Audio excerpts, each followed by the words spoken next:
A home video camera is rolling at a small-town baseball field. It's just an ordinary summer night. Parents chatting in the bleachers, kids chasing each other through the grass, the crack of a bat somewhere in the background.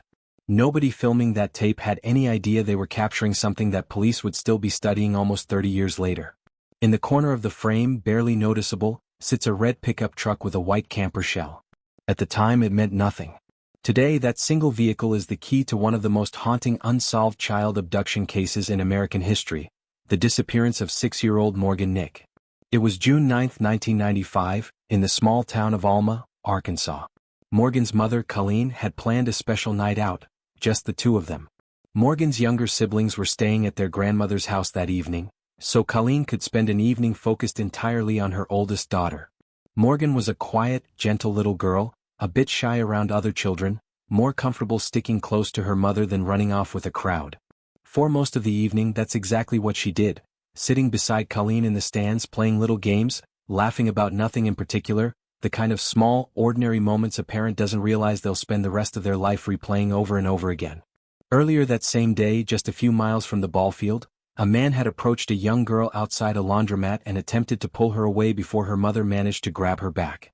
The man drove off, and in the chaos of the moment, the incident went unreported to police.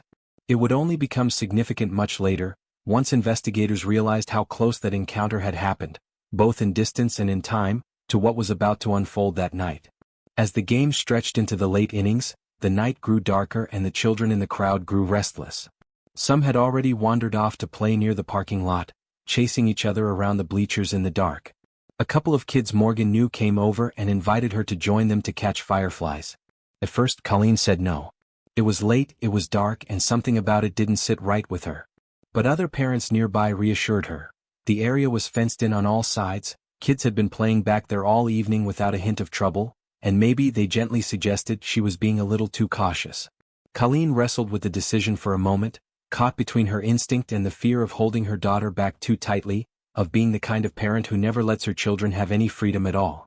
Finally she gave in. Morgan lit up with excitement, hugged her mother tightly around the neck, kissed her on the cheek and ran off toward the parking lot with her two friends, thrilled at the small taste of independence. It was the last time Colleen would ever see her daughter's face. Barely 10 minutes later the game ended and Colleen watched Morgan's two playmates come walking back from the parking lot, without Morgan. At first she assumed her daughter was just trailing a few steps behind, but as the seconds passed and no small figure appeared, panic set in fast. Colleen ran into the parking lot herself, checking between cars, calling her daughter's name, growing more frantic with every empty space she searched. Morgan was nowhere. Someone in the crowd had a cell phone, still a rarity in 1995, and called the police. Within minutes, officers began arriving at the field, and what had been a quiet small-town evening turned into the opening hours of a case that would consume an entire state for decades. When officers began questioning the two children who had been playing with Morgan, a disturbing detail emerged.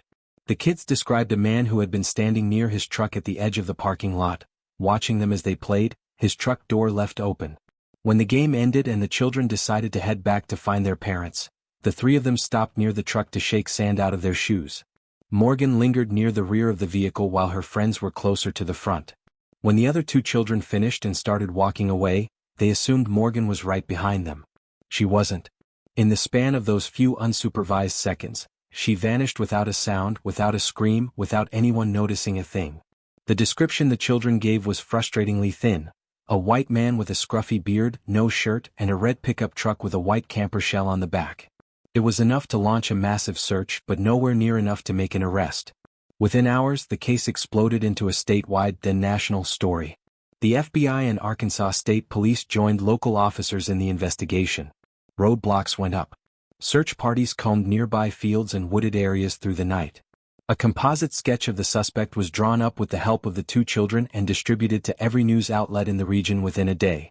And soon, investigators uncovered something that seemed like a lucky break. A home video filmed earlier that same day by another parent at the same field, which happened to catch a red truck with a white camper parked in the background. But when investigators tried to trace who owned it, nobody who had been at the game that day claimed the vehicle. It had simply appeared and disappeared, just like Morgan herself. What followed was a flood of tips. Hundreds of people across Arkansas reported seeing red trucks that matched the description on the news. Drivers were pulled over on suspicion alone. Innocent truck owners found themselves treated with fear and hostility just for owning a vehicle the wrong color.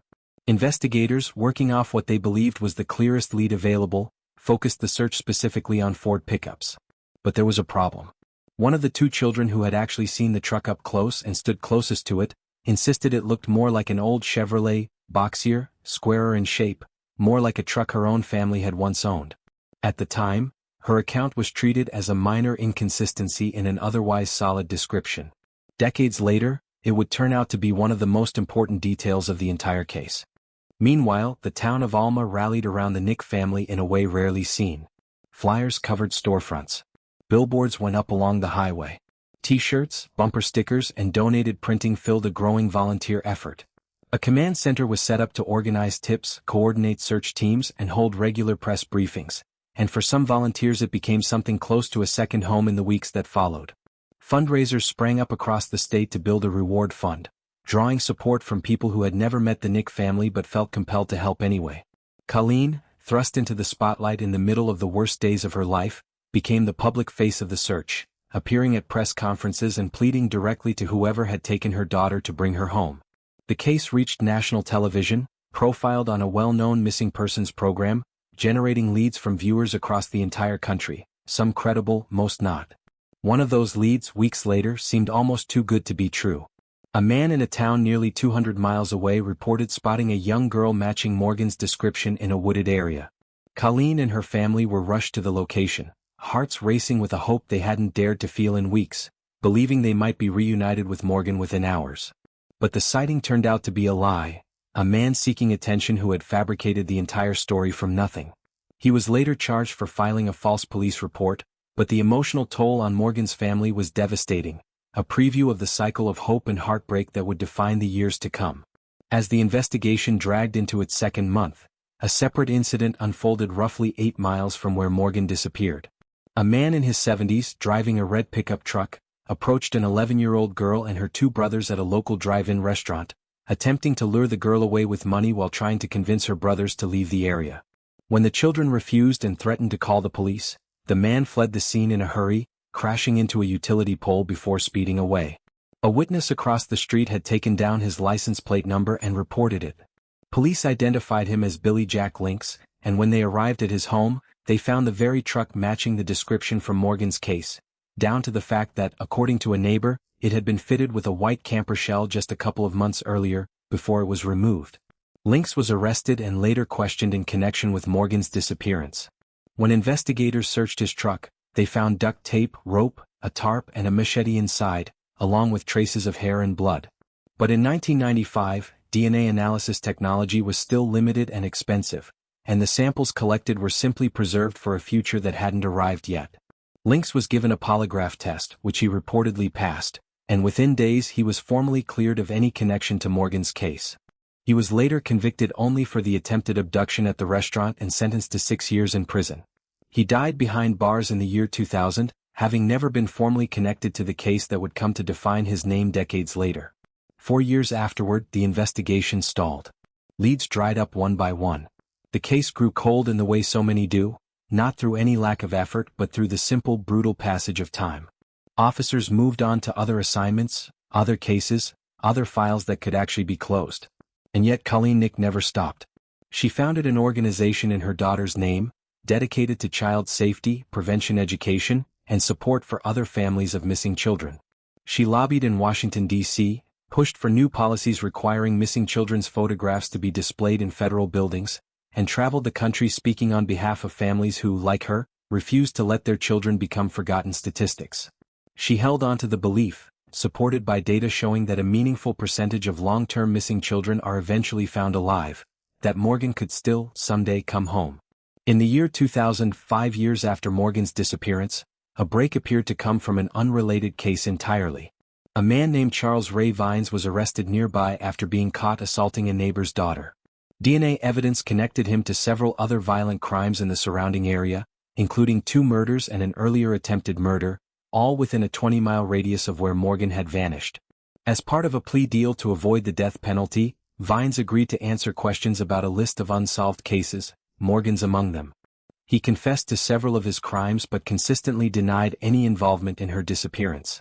For a while, some believed the case might finally be resolved, but without physical evidence connecting him to Morgan specifically, investigators, and Colleen most of all, insisted the search could not simply stop because an easy answer seemed to fit.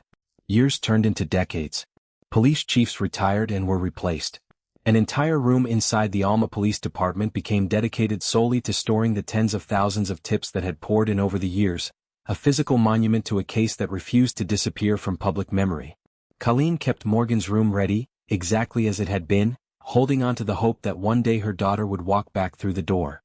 Then, in 2019, 24 years after Morgan vanished, a new detective was assigned to the case and given the freedom to start from scratch. He began by reading through every single witness statement filed in the days after the abduction, and he noticed something that had never been fully connected before. Multiple witnesses in multiple locations around Alma that same evening had reported strange, threatening encounters with a man driving a red truck with a white camper. A teenage girl was nearly forced into the vehicle after refusing a ride toward downtown Alma. 2 young children ran screaming into their home after seeing the same truck outside their front yard. A group of teenage boys walking near the older ball field were yelled at aggressively by the same driver for being in the road. When the detective plotted every single sighting on a map, matched by time and location, the pattern was unmistakable. A single truck working its way steadily and directly toward the exact parking lot where Morgan disappeared, all within a narrow window of just a few hours. Even more chilling, one group of teenagers reported seeing the truck near a nearby river shortly after the abduction, and believed at the time that they saw the driver holding a small child down inside the cab of the truck.